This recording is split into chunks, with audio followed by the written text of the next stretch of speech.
अस्सलाम वालेकुम जी दोस्तों, क्या हाल चाल है। उम्मीद है सारे भरा ठीक हो सन। असाने भरावां ने शौक भी अच्छा जा रहा उसी जनाब। अपने भरावां वास्ते रंगीन लट्ठे ए विच एक उड्डण वाला बच्चे ये छोड़ गए जनाब। बाकी टोटल रंगीन लट्ठे लैके आए। अगर किसी भरा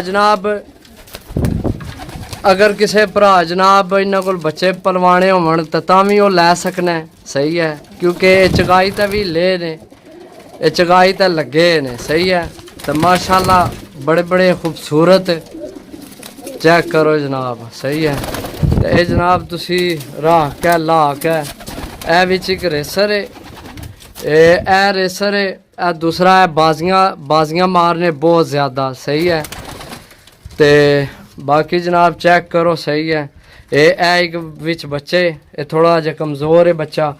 बाकी चेक करो। सही है, तो ये टोटल 17 पीस ने, जिन्हों विचों ए जड़ा पहला नार है ना, इसनी मादी है ये उड़नी सही है, उड़नी सही है तक और उड़ के ऊपर टुर गई है, ए टुर गई है।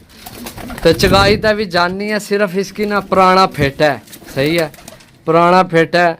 बाकी भरावो जिस भरा लैने हो टोटल 17 ने, तो 16 ने पैसे ने, क्योंकि एक विच और कबूतर विच फॉल्ट आला है। सही है, 16 ने पैसे ने। जिस भरा जनाब लैने हो या अपने बच्चों की खुश करना हो उन्होंने वास्ते जनाब बड़े अच्छे कबूतर ने, हले फैंसी जे बड़े सोहने ने।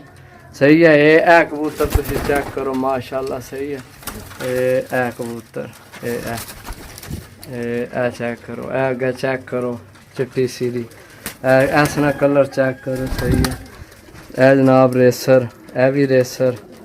सही है, तो जिस भरा लैने हो जनाब जुमा ऑफर है, बिल्कुल रियायत। सही है, तो बाकी है टोटल 17 पीस ने।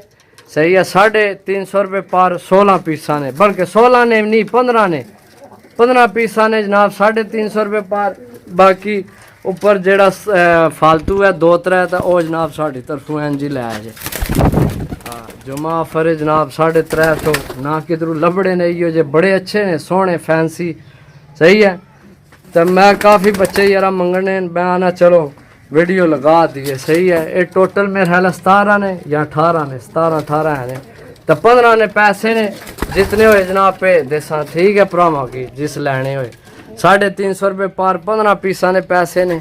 बाकी जनाब मिल सा अगली वीडियो, तब तक इजाज़त दो। अल्लाह सोहने ने हवाला है। अल्लाह हाफिज़।